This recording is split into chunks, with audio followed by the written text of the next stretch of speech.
I'll talk about a time when I was 19 years old. So by this time, this was about 1995-ish, Indianapolis, Indiana. I got a bunch of friends from the neighborhood, from the community, and many of them were actively involved in the street life. I mean, hustling, selling, banging, all of that. And there was this period of time where it was almost every other day, someone was either getting shot or getting shot at. Folks were getting jacked, houses were getting ran into. A couple of friends went to prison on some pretty serious charges and did long bids. And I remember at 19, I remember thinking this: the street life was becoming more and more appealing and attractive to me. And I was a college athlete with a very clear opportunity to get a college degree and to live out the dreams and expectations that my parents had for me and the dreams that I had started to develop for myself. And I remember I was at this point and school was getting a little difficult and a little boring. And I think I might have been, working a couple of jobs to, stay up to speed on things. But I remember thinking, man, I should just go home. I should just go home and sell dope. I should just do that, live that life.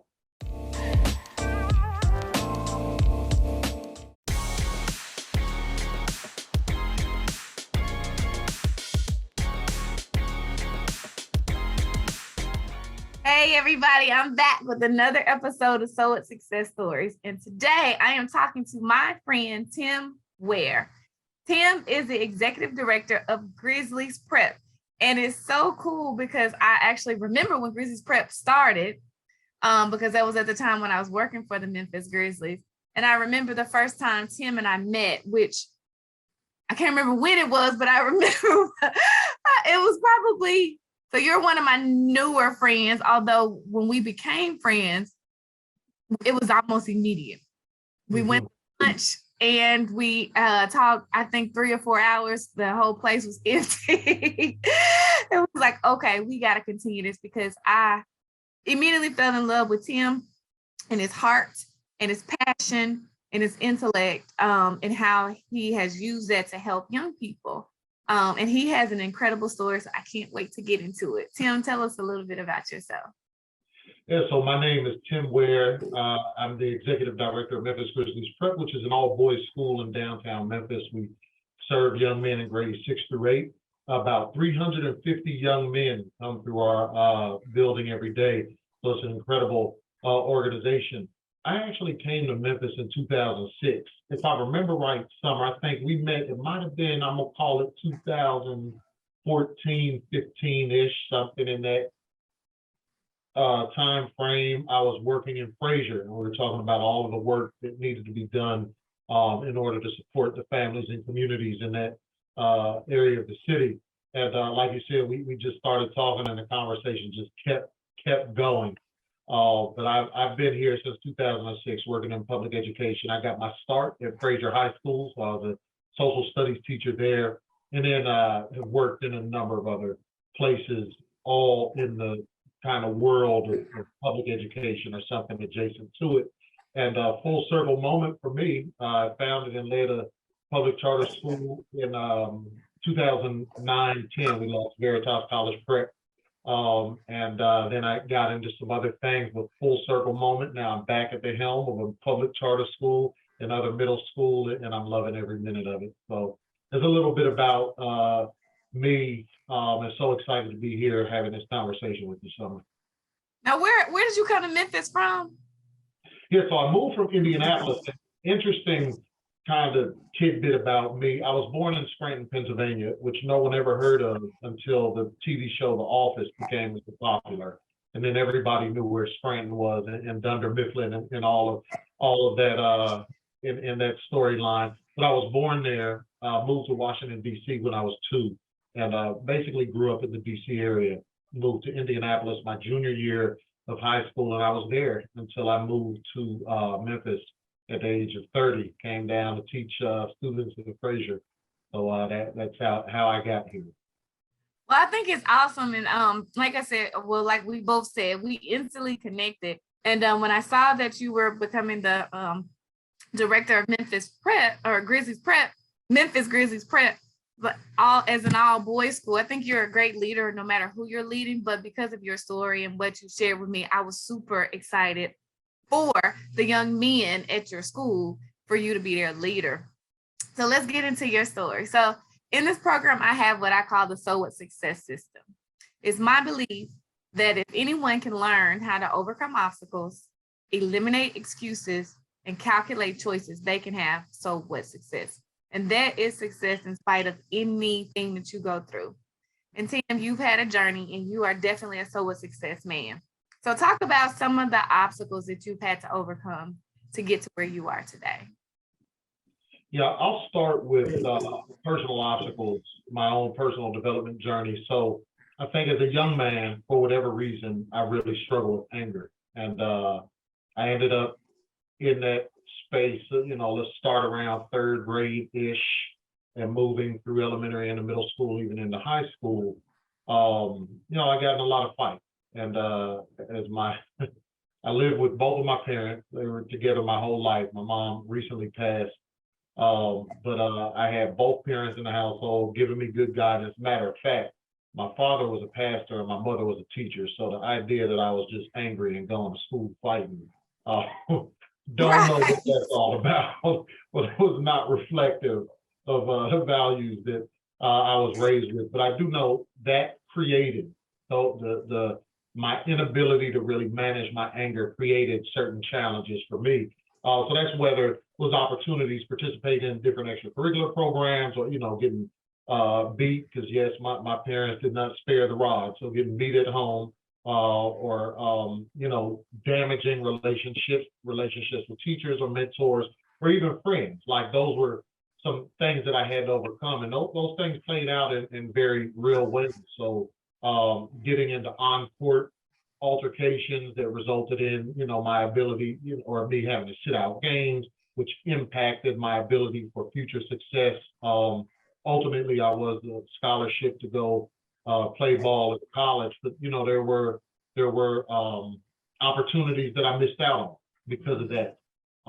And as you move into manhood, like it's not just extracurricular opportunities you miss out on if you can't control your anger, right? Like there is a whole criminal justice system that deals with folks, especially young men, who don't control their anger. So I'll start with that as a personal, like it was a thing that I had to overcome. And then the other thing that I would name just— Let me ask you this before you go to the other thing, because that's powerful and it's so true.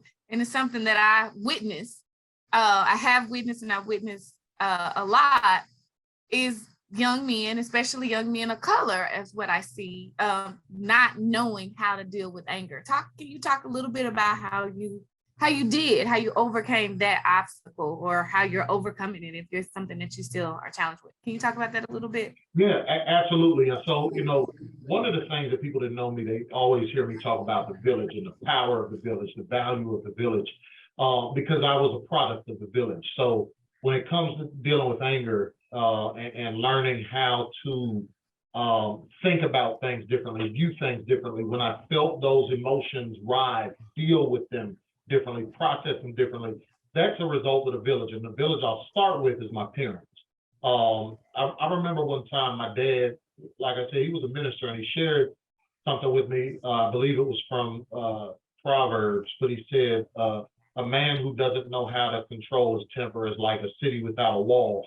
And I was in like sixth grade, so I was like, city without a wall. I've never seen a city with a wall. I was smart aleck runs through kids' minds. But what he told me was that basically means that you are defenseless.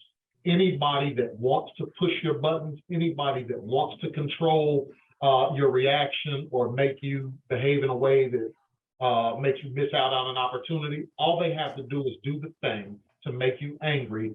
You are defenseless. You're going to give into your anger, and then you're going to deal with the consequences. And when he explained it like that, believe it or not, even in my sixth grade mind, I was like, man, that's really deep. That makes sense once he explained it. And that piece always stuck with me because it planted a seed, an idea that was, do not let other people control you. Do not let other people engage in actions or make decisions for you that then you respond to in a certain and very predictable way, but it jams you up in the future. That idea was a starting point. It was a seed. It wasn't the full turning point, but it was a seed.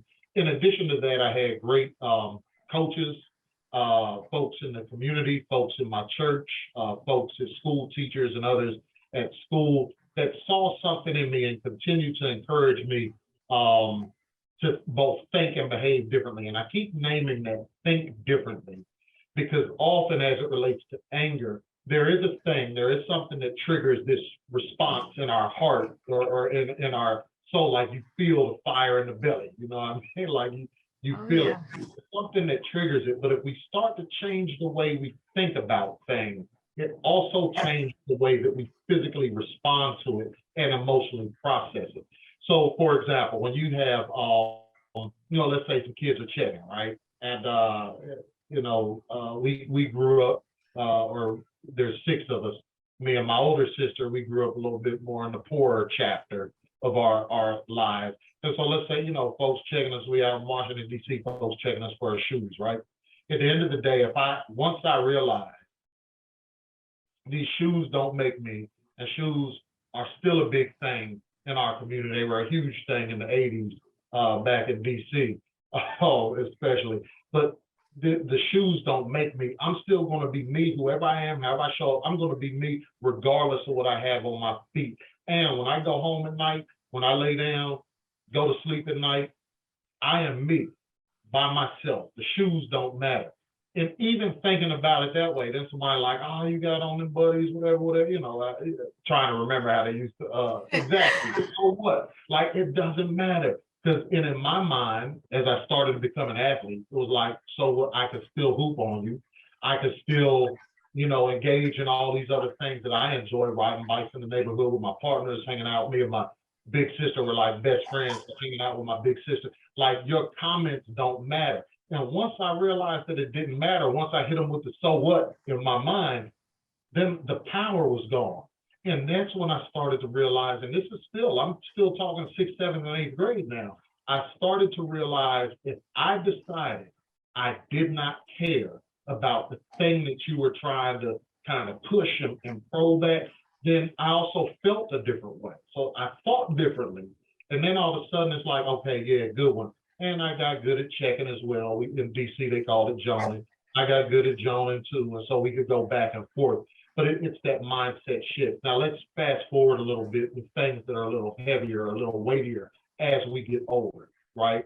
So I get into high school and, you still have, young men trying to figure out who they are as a man. Ain't nobody gonna punk me and da-da. So it's this idea of respect. When you feel disrespected, and I would respond to that. And then again, it was the same level of like changing your mind about things. Am I really that vested in what you think about me as a person? Am I really that vested in whether or not you are trying to disrespect me? Not really. I'm playing ball. I got my own set of friends. I got my family. I do my thing. I got my money. I do whatever I want to do. And so changing the way that you think about it was really helpful. As a matter of fact, one quote that I often use with my young men now, and I'll clean it up a little bit for the show, but Jay-Z said, what you drink doesn't make me pee. And so that's a really just powerful thing that I try to share with other people. Like, hey, listen, if they have an issue with you, that's what they're drinking. It doesn't make you need to use the restroom. They can keep that, they can own that, they can do whatever they want with it. It doesn't change your lived experience. And for whatever reason that resonates with a lot of young men, but it's just really, you have to change your mindset. And I think that's powerful, Tim. And that's exactly right. And that's actually what So What is about, is saying so what to that thing. And so now what? How do you move from it? And like you said, I liked all the words that you use and taking the power. What was the other example you were going to give? There are things in our life that are a little heavier than somebody checking you or somebody's words.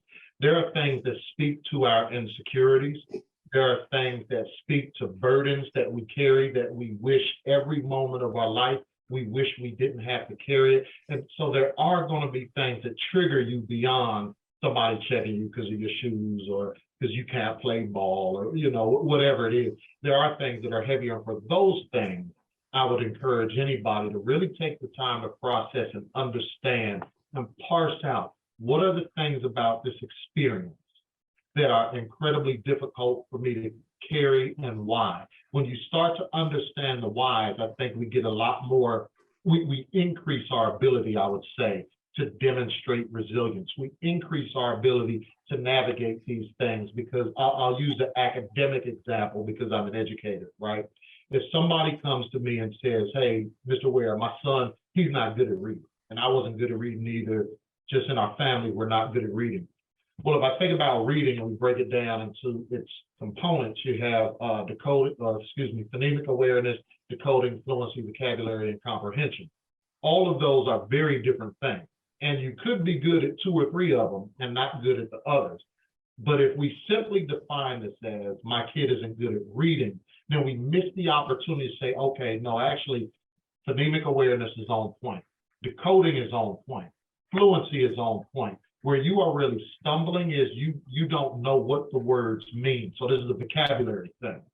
And we can help grow your vocabulary. If we jump back into how do we manage our emotions, if we say, hey, the most difficult thing I deal with is I have a family member who struggles with mental illness, and it's a heavy, heavy burden. And when those buttons get pushed by someone else in the family, by the person that's struggling with it themselves, when those buttons get pushed, it triggers this response in me. But if we could start to understand, well, what is the thing that actually creates the trigger? Is it a lack of boundaries? Is it a pain? You are carrying the pain of what they are going through. Is it that you feel like your life is out of control because it's dependent on whenever the phone rings?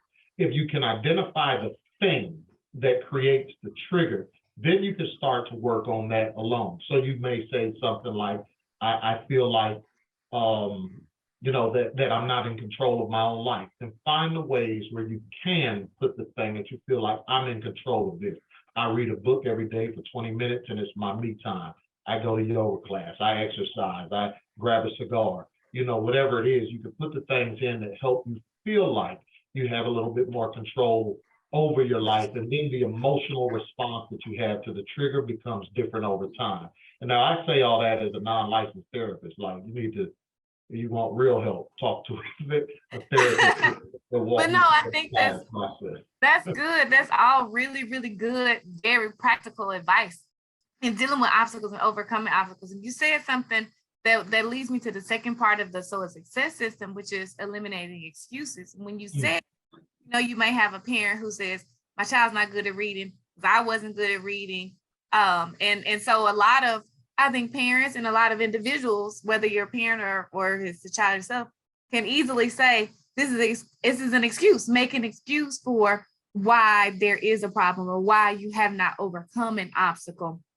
Talk about some of the excuses that you have eliminated in your life or some excuses that you made that you shouldn't have made or needed to eliminate, and just how you got through those. Yeah, so the biggest excuse that I think all of us deal with in some way, shape, or form, right, is I just don't feel like doing this right now. So whether it's exercise, and I'm guilty. That's what I was gonna say. Get my movement in today. Haven't done anything since Monday, or Sunday. I'm behind this week, but I don't feel like doing it right now. That's a number one excuse. Another excuse that we make for ourselves is we don't feel like we are able to do the thing. So we'll say the same thing like the example of reading. Oh, well, I'm just not a good reader, meaning I don't have the skills to do this thing. And then the final excuse that I would say a lot of us really lean into is somebody else is stopping me. And so for all of these excuses, these 3 big buckets of excuses that we make, I don't feel like it. It depends what the thing is, but many times it just comes down to willpower and discipline, right? It's like we have to force ourselves to do the thing that we don't want to do. And a way to help us is put the supports in place. So for example, I know after the super long days of leaving a school got my daughter in elementary school, helping her, picking her up, helping her with homework, whatever. When I finally get settled, so to speak, at 7:38 at night, I actually do not feel like exercising or working out. Like I'm physically, emotionally, and mentally drained. And so for me, I have to find other times and spaces to do it. Because if I just say it's going to happen after my work day, the likelihood of it happening Right. consistently, yeah, right. Well, look, let's go back a little bit for me, Tim, and talk about your life and growing up and some of the excuses you did get through or that you had to eliminate. Yeah. So let's make it really practical. So I'll start with the I don't feel like it, and I think the what that looked like for me lots of times was classwork. Now I've been an educator forever, a principal now, so there might be a shocking revelation of some, but classwork, homework, just was not interested in it at all. And I learned the hard way, because my senior year I did pretty good on the standardized test. SAT test was the one that I took. Did pretty good, and a university offered me a scholarship and said, hey, we're going to offer, I can't remember, I think it was like $20,000 on top of any other offer that you get, but it's based on your test score. The only other thing that has to be true is that you had like a 3.0 GPA, and I had about a 2.4 because my goal was simply to stay eligible and play sports. Oh, that was my goal in high school. But I realized immediately, because I didn't want to do the thing that I knew I should have done, this just cost me $20,000. And I graduated pretty young, actually. I was turned 17 on February 27th, and then graduated, about 2.5 months later, graduated from high school. So as a young person, a 17-year-old, I realized immediately, oh, this cost me in a very real way. That was a turning point for me. Now, prior to that, in sports, you do a whole lot of stuff you don't want to do. You run extra suicide when your coach says run that suicide. You engage in the physical training, et cetera. The ref blows a call and they say get back down the court, and you feel a certain way, but you get back down the court. All of that have been true. It didn't always translate perfectly into my other areas of my life, like I just gave that example. So I knew when I went to college, there were things I was just like, I'm not going to get jammed up in this way again. Didn't become an expert student by any stretch of the imagination, but I had this proof point in my own life that simply saying I don't feel like doing it can cost you in a very real way. And so I've tried to push myself in that regard ever since. I really like that example. Because making excuses can cost you, and it costs you tangibly with dollars that like literally cost you. Yeah, that's powerful, and it's so true.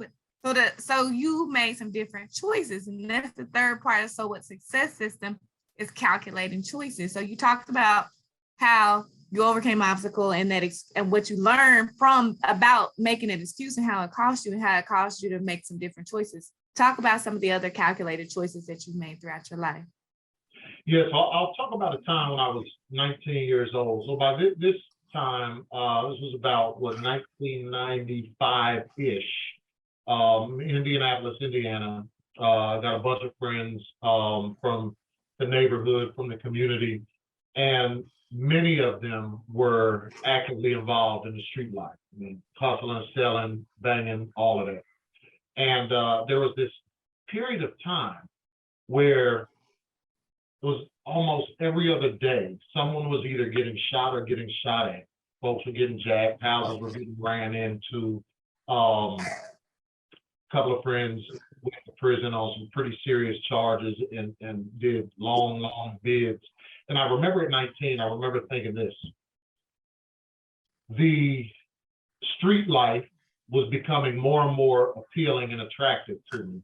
And I was a college athlete with a very clear opportunity to get a college degree and to live out the dreams and expectations that my parents had for me and the dreams that I had started to develop for myself. And I remember I was at this point and school was getting a little difficult and a little boring. And I think I might have been, working a couple of jobs to, stay up to speed on things. But I remember thinking, man, I should just go home. I should just go home and sell dope. I should just do that, live that life. And I remember like having that, but look what's happening with all of your friends. Like, is this the thing that you want? And so, meanwhile, I mentioned earlier in this, my father was a minister, parents both deeply involved in the church, deeply committed to their faith. And I thought, I'm gonna actually take a look at this Bible thing. I'm gonna read it for myself, see if there's anything there. Because if there is, there could be a great path forward, a life of meaning and purpose that has been described by other people of faith, my parents included in that. So I'll try that. If there's nothing there, then there's just nothing there, and I'll go down this other path. Fortunately, as I started digging into scripture on my own, I really started to see so many truths that had been taught to me over the course of my life through parents and other people in the village. So many truths were just coming out, jumping out at me. And by now, I was still young, but I did have 19 years of experience. So some things are like, hey, I have seen that to be true. And that really gave me a different type of rooting or different type of grounding. I got rooted in a very different way, but it put me on a completely different life path in terms of what I believe, what I wanted to do. To this day, still have very close relationships with the young men that I was just describing. They are, I'm gonna say that now they're living their life through me, right? Like they're like, man, what you are doing with schools, kids, young people, I wish there was somebody there for me when I was out there like that. So, these are the kind of conversations we have. But that was a very clear choice, and a choice. You talk about a fork in the road. It was either you go this way or that way, and there's kind of no way you straddle those two worlds. And that was the first choice that I made, and there were a series of choices after that.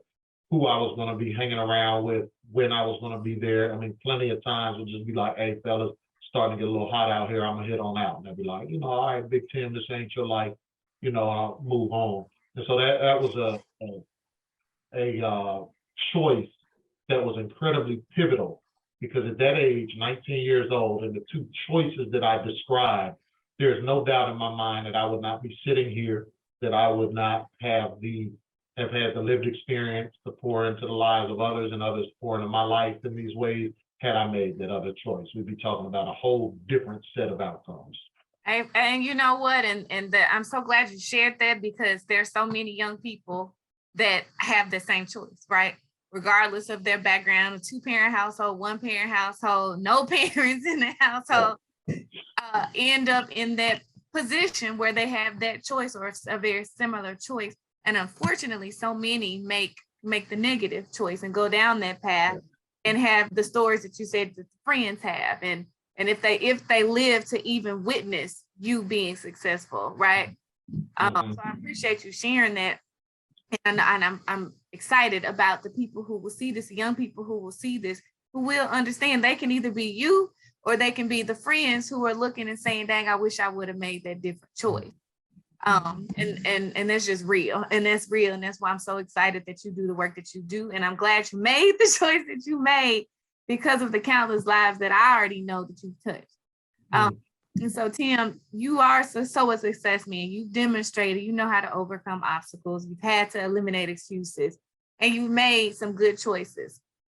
And so you have had so much success, because it could have gone a different way. Yeah. What is your personal definition of success? How do you define success?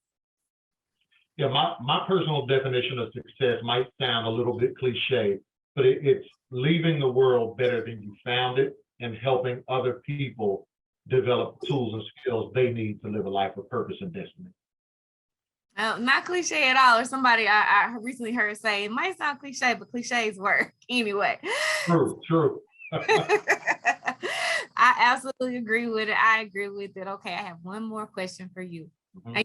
Lots of advice. And that's one thing, I think that's why we talk so long, because both of us like to talk, and we both have life experience. And I love the wisdom that you have and that you so freely share. So you've already done a lot of that. But what's one piece of advice that you would leave with someone watching this who wants to have success, or maybe they're in this situation where that they're at that pivot, at that fork in the road, like you were? What's a piece of advice that you would leave for somebody who wants to be successful, but they have some challenges? Yeah, so the one piece of advice that I would give anyone is find your personal champion. So we spend a lot of time talking about my haters, and haters give me motivation. I'm trying to do this, but there's all these haters out there. Well, listen, a hater shouldn't be able to stop you from doing anything that you want to do. You have the power within yourself to achieve it. If you switch your focus from the haters to finding that one or two people that want to be your champion, like those individuals will pour into you, will open doors for you, will support you, will challenge you, will help you grow in a way that 10,000 haters with all the motivation they bring, like they will never help elevate you like that. So switch your focus from people that are standing in opposition or providing criticism of what you're trying to do. Switch your focus to, hey, I want to find the one person who, when I tell them this is what I want to do, they say, I believe in you. Ignore all the other voices, focus on that person, get the help and support that you need from them. And then you're going to see how many doors open, how much success you have. And in my experience, both my personal experience and experience of others that have taken that journey or taken that approach on their journey, the speed with which you start to find opportunities and success is astounding. When you I love it. Like things take off. I love that. I love that. And I think in general, we as people have a tendency to focus on the negative and give too much attention and power to the negative and to the negative people. And in one of my speeches, one that I talk about is act with appreciation. And I think that is one of the greatest ways, what you just said, is one of the greatest ways to show appreciation if somebody is your champion, because we have them. We have that are there for us. I have a hard time believing that there's somebody who doesn't. I know a lot of people feel like they have people who are not rooting for them. And that's true, right? Yeah. There is always that teacher, that counselor, that church member, that parent. If we give more appreciation to them, as you said, then it's amazing how far we'll go. And I'm a testimony, a testament to that. And I have that testimony for myself too. Yeah. Thank you. This was quick, fast, but powerful. It was so powerful. You and I need to get together for lunch, which will not be quick and fast. It's going to be a long time, which is probably why we haven't found time to make it happen, because we have a lot of catching up to do. But I'm honored. I think we were at a party at like a New Memphis Institute party or something, and you stopped me because I think you had heard. Right. That's right. Yeah. And you asked me about Yeah, I had heard about your curriculum, I should say I heard about the work that you were doing. And I had spoken with it before with a gentleman named Lee Moten. And so we were there together. And he said, hey, the person that you were talking about, that's her right there. And so I was like, well, shoot, let me just walk up, introduce myself and say, hey, I'd love to talk with you about the work that you're doing. At the time I was working in Fraser. And was like, hey, we could do some powerful things together out here. So yeah, that's how that happened, and the rest is history. No, and it just came to me as I was wrapping up. That's when you stopped me, and I was like, oh, and I was flattered that you even knew anything about me. And so we got to lunch, and we've been talking, and we've been working together, and I'm looking forward to doing more amazing things together ever since, because I was immediately impressed with you, your presence and your power, your intellect, all of that is perfect. And I'm so happy again for the young men and for the parents of the young men over there at Memphis Grizzlies Prep. Thank you for being my friend. Thank you for being such an awesome person and such an asset to Memphis and this community. And I look forward to catching up again soon. Yeah, definitely. And thank you for all that you do. I mean, you just gave me those props, but like your work is not insignificant, understated. Like your work is powerful. Your work is phenomenal. You are making a difference. So thank you for all that you do. Thank you.